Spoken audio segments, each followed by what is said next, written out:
Hi, I'm Nancy Mahoney and welcome to Quilt Week.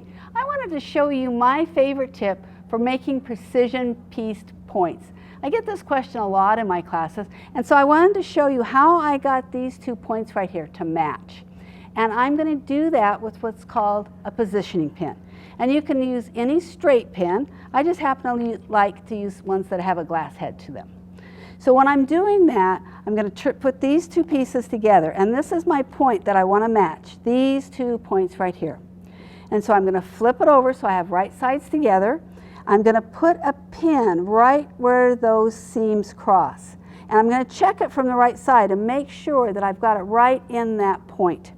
And then on the next piece, I'm going to go right through, and sometimes I have to do it a few times, especially if I don't have my glasses on. And I'm going to push it right through that point. And if you open it up, you can see I've gotten it right in that corner.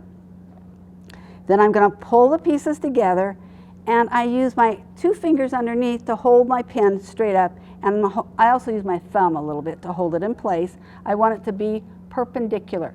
You don't ever want to take the pin and bring it around and pin it, because now your points won't be matching any longer. So I'm going to use 2 more pins. I'm going to put one on this side, and I know some people don't pin this direction. It's just the way I learned. A lot of people pin from the outside to in. It seems awkward to me to do it that way, and so just do it the way you normally would do it. And for me, it's to pin it from inside towards the outer edges. The one advantage of pinning this way is I can leave my pins in until I sew, because I'm not going to be sewing over my pins.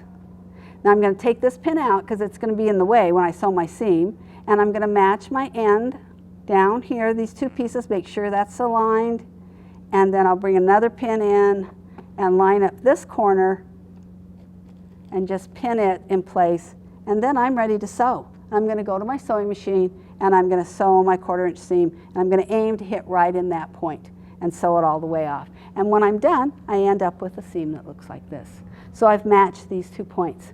Now let me show you the finished block and how nice that looks when you've matched all those points. You also notice I had to press out, and it was really just because either way I was going to be pressing against a bulky seam here, and I just chose to press to the dark. Now I'm going to show you one other block, so let me move this one over, and here's this block. It's the same idea, but I'm matching these points on these 4 corners, and the way I'm going to do that is here I've already sewn my little pieces on the sides, and this one goes so that the light is towards the center. So when I flip it over, here where I'm matching, I have a little piece underneath, here's where I'm matching. So my point is right here. You can see that that's where it crosses. Push that through and make sure that I've got it where it crosses, and then I've got a point right here that I'm going to match.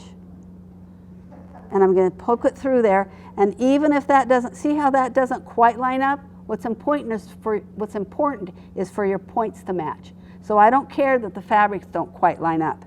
And then I'll put a pin on each side again.